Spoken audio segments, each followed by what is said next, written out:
জনাব প্রধান বাবুর্চি, জনাব প্রধান বাবুর্চি, জনাব প্রধান বাবুর্চি আপুপিস, আমুন তোমার হেদায়েত করুক। দুরুদ জনাব অজ্ঞামোহরের উত্তরসূরি জনাব ত্রিমণি। আমুন তোমার ইবাদত গ্রহণ করবে। আমি তো জানি প্রধান বাবুর্চি আপুপিস তার প্রভু আমিন হোতেমের প্রতি ইমানদার। তো ইমানের কোনো পরিবর্তন হলো? আমার ইমান কোথায় আর আমেন হোতেমের ইমান কোথায়? বাদশাহ নিজেই তো অর্ধ খোদার মাকামের অধিকারী, কিভাবে তার প্রতি ইমানহীন থাকা সম্ভব? সে যেমন বেঈমান, মিশরের সেনাপতি পুতিফারও তাই। আমি নিশ্চিত যে তুমি বহুবার তাদের আমনের প্রতি অবজ্ঞা ও তাচ্ছিল্যের সাক্ষী ছিলে। কি ছিলে না? ছিলে না বলো? তা ছিলাম, কিন্তু বাদশাহ নিজেই তো অর্ধেক খোদা, তারা তো নিজেদের মধ্যে আলাপ আলোচনা করতেই পারে। এটাকে তো বেঈমানি বলা যায় না, তিনি তো মিশরের বাদশাহ। তুমি জানো না আমিন হোতেম খোদার সঙ্গে বেঈমানি করার জন্য উঠে পড়ে লেগেছে? না না, এইটা বিশ্বাসযোগ্য নয়। তাহলে তো তুমি কোনো খবরই রাখো না। আমিন হোতেম পুতিফারকে নির্দেশ দিয়েছে ইবাদতখানায় হামলা করতে এবং আমুনকে ধ্বংস করে দিতে। না না, এটা বিশ্বাসযোগ্য না, আমি এটা বিশ্বাস করি না। জনাব আমিন হোতেম এরকম নির্দেশ দিতেই পারে না। মহান পুরোহিত অজ্ঞামোহর মিথ্যা কথা বলেন না। যদি বিশ্বাস না হয় আমি তোমাকে তার কাছে নিয়ে যাব, তুমি জিজ্ঞাসা করবে। যদি এটা সত্যি হয় তবে আমুন খোদা তার উপর কঠোর শাস্তি নাজিল করবে। তবে পুতিফার কিন্তু আমুনের শাস্তি পেয়েছে, এবার আমিন হোতেবের পালা। পুতিফারের স্ত্রী জুলেখা একজন ভিনদেশীর কাছে অপমানিত হয়েছে, এটা তো তুমি জানো, তাই না? আপনি কি বলতে চাচ্ছেন পুতিফার ও তার স্ত্রী আমুন খোদার অভিশাপ পেয়েছে? সন্দেহ পোষণ করো না। জানোই তো এই ঘটনা পুতিফারের মান এবং সম্মান জনসম্মুখে একেবারে ফুলণ্ঠিত হয়ে গেছে। যদি তুমি ইচ্ছা পোষণ করো তাহলে আমি তোমাকে মহান পুরোহিত অজ্ঞামোহরের কাছে নিয়ে যাব। এটি আমার অনেক দিনের ইচ্ছা, আমিও যেতে চাই তার কাছে। খুবই ভালো। তবে আপাতত জনাব অজ্ঞামোহর এখানে নেই, তবে দিন তাশরিফ রাখা মাত্রই আমি তোমাকে তার কাছে নিয়ে যাব, ঠিক আছে?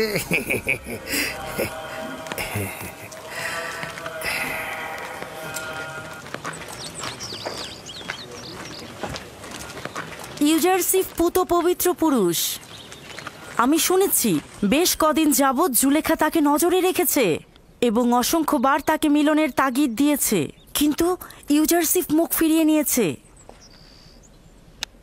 কিছুদিন পূর্বেও তাদেরকে একসঙ্গে দেখা গেছে। শহরের সবাই একথা বলা বলি করছে। সম্ভ্রান্ত পরিবারের মেয়ে, মিশর সাম্রাজ্যের দ্বিতীয় নারী, কিভাবে পারল এরকম জঘন্য কাজে লিপ্ত হতে?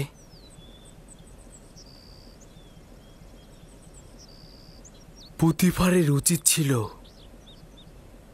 তাকে হত্যা করে ফেলা। আসলে জুলেখা ইউজারসিফের প্রেমে অভিভূত হয়েছে এবং এই কথাটি যখন মেহমানরা বানু জুলেখাকে জিজ্ঞেস করেছিল তখন তার মুখ ফ্যাকাশে হয়ে গিয়েছিল।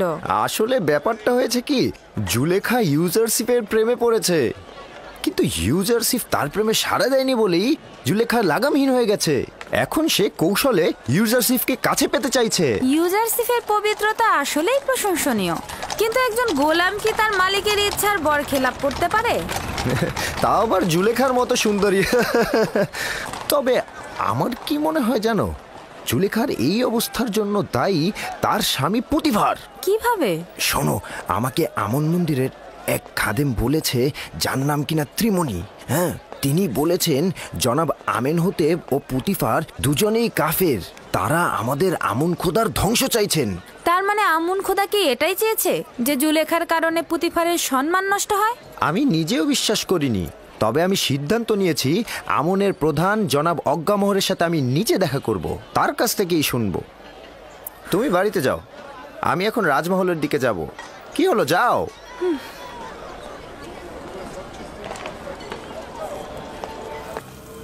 যে রূপ ভাবে নীলনদ পুনরায় জেগে উঠে, লতাগুলো আবার জিন্দা হয়, আবার অনুসারীরাও মৃত্যুর পরে আবার জীবিত হতে পারেন, আমার ফরমান হচ্ছে তোমরা নিজেদের দেহকে মমি করবে। যেন তোমাদের জীবন অব্যাহত থাকে এবং মৃত্যু দ্বারা হায়াতের সুতা যেন বিচ্ছিন্ন না হয়ে যায়। তোমরা কি দেখনি যে তোমাদের দেহ শুকনো মাটিতে হাজার হাজার বছর ধরে হেফাজত করি? এটি আমার বান্দাদের প্রতি বিশেষ ইচ্ছা যে আমাকে আনন্দিত করবে, নজরানা দ্বারা আমাকে খুশি করবে।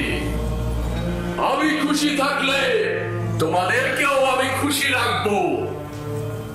তোমাদের জন্য আমার অনেক কষ্ট করতে হয়, আর এই জন্য তোমরা আমার ইবাদতখানায় মূল্যবান হাদিয়া প্রদান করবে, যেন তোমাদের মৃত্যুর পরের দুনিয়া আমি অমর করে রাখতে পারি। দ্বিতীয়টি, আমি আমুন খোদাগণের খোদার প্রতি তোমার অবিশ্বাস দেখতে পাচ্ছি এবং তোমাকে তাজিমে ঈমানহীন দেখছি। আজ তোমাকে ক্ষমা করে দিচ্ছি, তবে এরপর থেকে তোমার গোপন ও চোরের ন্যায় দৃষ্টির শাস্তি হবে মৃত্যুদণ্ড। মৃত্যু ব্যতীত তোমার আর কোনো দ্বিতীয় শাস্তি হবে না। ক্ষমা চাচ্ছি, আমি ক্ষমা চাচ্ছি। খোদাগণের খোদা, আমুনের কাছে দুঃখ প্রকাশ করছি। আমাকে ক্ষমা করুন, আমাকে ক্ষমা করুন। আমি অনুতপ্ত, আমাকে ক্ষমা করুন, আমাকে ক্ষমা করুন। আমি তোমাদের বরকত দিচ্ছি এবং অমরত্ব হায়াতের নাসিব করছি।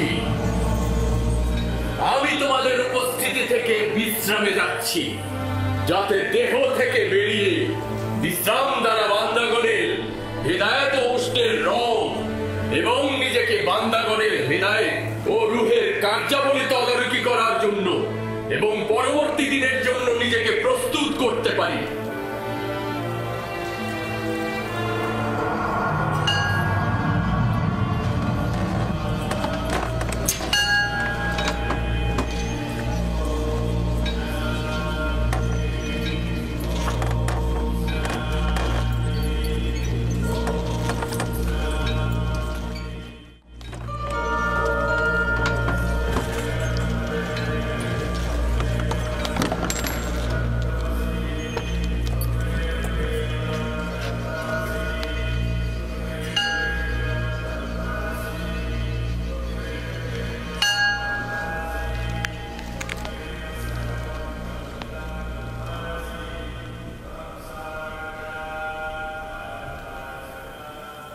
আমুন তোমাদের নিজের অনুগত্যে রাজি আছেন। মন্দির ও মন্দিরের খেদমতগারদের ভুলে যেও না। নিজেদের হাদিয়া ও নজরানা দ্বারা আমুনকে সন্তুষ্ট করবে।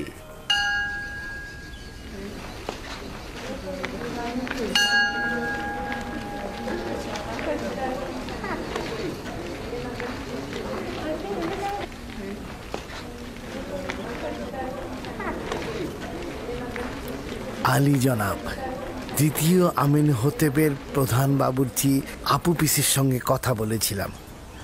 আমিনহোতেব ও পুতিফারের বেইমানির কথা তাকে জানিয়েছি। সে বিশ্বাস করেনি, তাই আমি তাকে বলেছি যে আপনি আসলেই আমি তাকে আপনার কাছে নিয়ে আসব। আপনি নিজে তাকে হাকিকতটা বলবেন।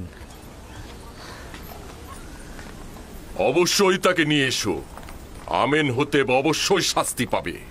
এ খানদানের ইতিহাস মিশরের ইতিহাস থেকে উঠিয়ে ফেলবো। অবশ্যই তাকে নিয়ে আসবে।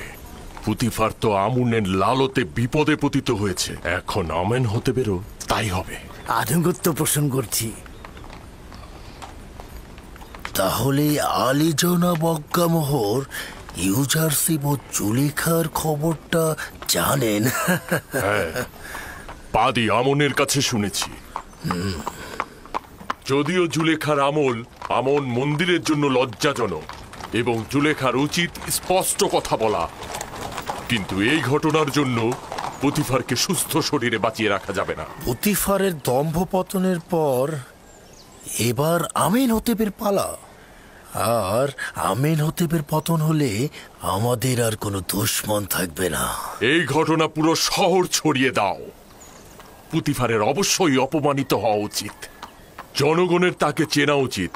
বলবে মিশরের শক্তিধরের প্রতীক অর্থাৎ পুতিফার একজন ভিনদেশীকে রাজমহলের কার্যাবলী এমনকি তার সহধর্মিনীর উপরও আধিপত্য বিস্তার করতে দিয়েছে। এমনকি তার সহধর্মিনীর সাথে দেখেও সে নীরব রয়েছে। যে একজন ভিনদেশীকে তার রাজমহলের হাকিম বানায়, হতে পারে পুতিফার নিজেই এই ভিনদেশীকে দিয়ে উদ্দেশ্য হাসিলের চেষ্টা করেছে। বলো পুতিফারের তত্ত্বাবধায়ক একজন কাফের। বলবে আমেন হতেব ও পুতিফার আমুন ও আমুনের ইবাদতখানা ধ্বংস করে দেবে, জনগণকে এই হুকুমতের বিরুদ্ধে ইন্ধন যোগাবে। পুতিফারকে খবর দাও, এই ঘটনার পূর্ণ বিবেচনার জন্য আমি তার রাজমহলে আসবো। যাও। ঠিক আছে জনাবে আলী। পুতিফারকে অবশ্যই আমুনের বিরুদ্ধে বিরোধিতা করার জন্য মূল্য দিতে হবে।